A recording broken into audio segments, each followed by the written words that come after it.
नमस्कार दोस्तों, मेरा नाम अभय कुमार कारसुलकर है और मैं फार्मा इंडस्ट्री में काम करता हूँ। मेरी उम्र 44 साल है। ये तो आप सब जानते हैं कि आप सभी लोग अपने स्वास्थ्य के लिए, अपनी हेल्थ के लिए काफ़ी जागरूक रहते हैं। तो सभी के पास अपने अपने अंदाज होते हैं अपनी स्वास्थ्यता, अपनी हेल्थ को अच्छा रखने के लिए। सभी के अपने अपने खुद विचार भी होते हैं, अपनी खुद आदतें होती हैं जिसके तहत वो अपने आप को स्वस्थ रखते हैं। तो मैं आपको बता देना चाहता हूँ कि कुछ आदतें मनुष्य की ऐसी रहती हैं जो उसको प्राकृतिक रूप से स्वस्थ रखती हैं। तो दवाइयों की अपेक्षा मनुष्य को अपनी उन आदतों पर भी ध्यान देना चाहिए। जैसे आपने देखा होगा, जब छोटा बच्चा रहता है तो उसको चलने में दिक्कत होती है, तो वो धीरे धीरे खड़ा होता है। खड़ा होने के बाद चलने की कोशिश करता है। इसी तरह जब वो सोता है तो पाँव मारता है, हाथ मारता है। जब भूख लगती है तो रोता है। तो इस तरह से मनुष्य की जो शरीर है वो उसको बताता है कि आपको क्या करना है आगे, और वो उस वातावरण के अनुकूल, उसकी आवश्यकताओं के अनुकूल वह परिवर्तित हो जाता है। तो अब मैं आपको एक अपने बारे में बताना चाहूँगा कि मेरे को गॉल ब्लैडर स्टोन हुआ था। 2003 में मुझको यह मालूम पड़ा कि मेरे को गॉल ब्लैडर स्टोन है। यह एक तरीके का आपके राइट हैंड में पेट के पास में होता है, और जब आप कुछ ज़्यादा खा लेते हैं तो आपका शरीर में बॉयल होता है जो उसको पचाने में सहायक होता है।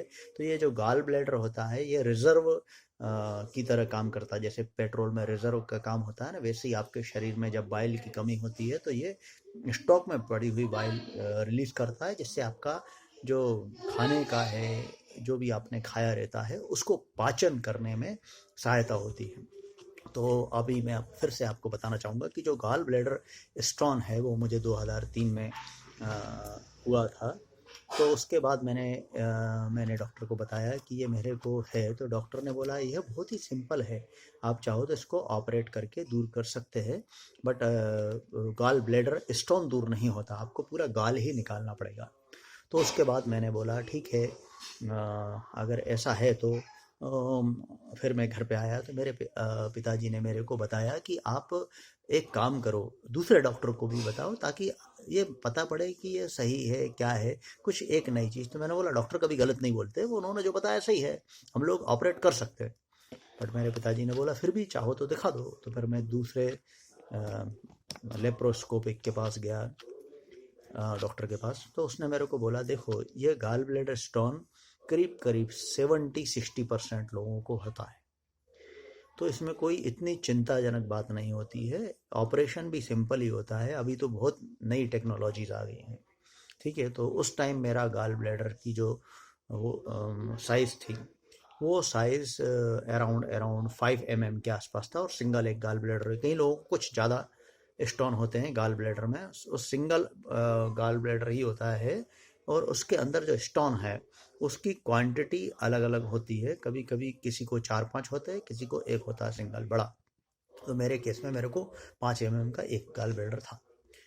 क्या हुआ, दूसरे डॉक्टर को बताया, उसने भी बोला आप ऑपरेट कर लो। और बट अगर आपको तकलीफ है तो मेरे को कुछ कुछ तकलीफ हुआ करती थी। तो फिर मैं उसके बाद आयुर्वेदिक डॉक्टर के पास भी गया है। उसने बोला एक काम करो, आप एलोवेरा का जूस पियो। मैंने वो भी पिया। उसके बाद उन्होंने बोला कि आप 6 महीने इंतज़ार करो, थोड़ा लौकी उबले हुए चीज़ें खाओ। मैंने वो भी खाया। अचानक से मुझको ऐसा लगा कि मेरा दर्द कम हो गया है। फिर मैंने डॉक्टर को चेक किया, बताया, डॉक्टर से चेक करवाया। तो उन्होंने मेरे को बताया कि ये आपका जो है 6 mm हो गया है। मैंने बोला पहले 5 mm, 6 mm मतलब 1 mm बढ़ गया है। तो फिर उस डॉक्टर को बताने के बाद उन्होंने बोला कि देखो अगर आपको कुछ तकलीफ़ है तो आप ऑपरेट करवा सकते हैं, और तकलीफ़ नहीं है तो चलेगा, ये सभी लोगों को होता है। और फिर उसने मेरे को एक टेबलेट दी और बोला कि जब भी आपको तकलीफ़ हो ये टेबलेट ले लेना, और जब आपको ज़्यादा तकलीफ़ हो तो आपको ऑटोमेटिक पेन होना रहेगा। इसकी कुछ डिफिशियंसी भी हो जाती है, इसलिए आपको ऐसा लगता है तकलीफ़ हो रही है तो आप इमीडिएट इसको चेक कराओ और उसके बाद इसका ऑपरेशन करा लो। द्वारा फिर मैंने एलोवेरा वगैरह जूस और ये सब चीज़ें कंटिन्यू रखी। अचानक से मेरे को दर्द हुआ, करीब करीब 2007 की बात है, तो 2007 की। तो उस टाइम फिर मैं फिर से डॉक्टर के पास गया, तो डॉक्टर ने बोला अब ऑपरेट करवा लो। मैंने बोला ठीक है, कब करवा सकते हो? उसने बोला 3 दिन बाद आ जाओ, मुश्किल से 10-15 मिनट का ऑपरेशन होता है, आप दूसरे दिन से वर्क पे जा सकते हैं। मैंने बोला ठीक है। फिर मैं आया, फिर मेरे पिताजी ने बोला बेटा देखो, अगर तुमको ऐसा लगता है कि वाकई करना चाहिए इसका ऑपरेशन तो कर लो, लेकिन एक बार फिर से चेक करा लो। तो मैंने बोला ठीक है, फिर से चेक किया। उसको चेक करने के बाद फिर उसका साइज़ वो था, लेकिन उसमें डॉक्टर ने बोला इसमें कुछ आपका डिफिशियंसीज नहीं है, मतलब आपको इसका कारण आपके बॉडी में कोई डिफिशियंसीज नहीं है, सिर्फ वो गॉल ब्लैडर है, तो उससे आपको कोई इन्फेक्शंस नहीं हो रहा आज की डेट में। ठीक है, तो मैंने बोला ठीक है। फिर 6 महीने साल निकलते गए, मैंने गॉल ब्लैडर चेक किया, उसका साइज़ बढ़ता बढ़ते 8 mm हो गया। इसके बाद 8 mm होने के बाद मैंने डिसाइड किया अब तो इसका ऑपरेशन करना चाहिए। मैं डॉक्टर के पास गया। डॉक्टर ने फिर से मेरे को बोला कि देखो ऑपरेशन की ज़रूरत अभी नहीं है, क्योंकि आपको तकलीफ नहीं हो रही है, लेकिन तकलीफ हो रही तो हम कर सकते हैं, बहुत छोटा था ऑपरेशन। ठीक है।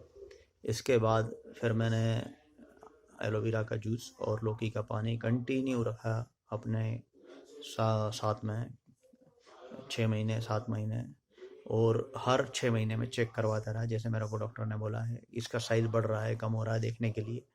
सरप्राइजिंगली मैंने इसको चेक किया और 3 साल कंटिन्यू चेक किया। उसके बाद ये साइज़ 8 mm की कांस्टेंट है। फिर 3 साल ऐसे करते करते आज 2020 हो गया है, इसकी साइज़ 8 mm ही है और बड़ी नहीं। तो ऑपरेशन की भी ज़रूरत नहीं, अब तो मेरे को लगता ही नहीं है कि मेरे को गॉल ब्लैडर है, बट वो है, गॉल ब्लैडर है और उसके अंदर स्टोन की बात कर रहा हूँ। ठीक है। तो ये जो चीज़ें हैं, ये अपने शरीर में जो है आपको खुद को ही ध्यान देना रहता है कि आप कुछ कुछ कर सकते हैं। जैसे मैंने लौकी की उबली हुई सब्जी और अपना एलोवेरा जूस लेना शुरू किया, उससे मेरा ये कांस्टेंट हो गया है। अब कभी भी अगर ये प्रॉब्लम्स आएगा तो मैं इसको डेफिनेटली रिजॉल्व करूँगा और इसका ऑपरेट करवा लूँगा, बट अभी मेरे को ज़रूरत नहीं पड़ी। अगर इसका ऑपरेट करने के बाद कुछ ना कुछ दवाइयाँ चालू होती, तकलीफ चालू होती, तो बिना ऑपरेशंस के ही काम चल रहा है। और डॉक्टर को मैंने बताया भी, उसने बोला ऑल इज़ वेल, बट अगर आपको कभी तकलीफ हो तो आप करवा सकते हो। तो दिस वाज द थिंग्स। तो आपके शरीर को आप मजबूत बनाइए, टिकाऊ बनाइए और स्वस्थ रहिए। मेरी ये छोटी सी जो इन्फॉर्मेशन थी वो मैं आपके साथ शेयर करना चाह रहा था। धन्यवाद, नमस्कार, थैंक यू।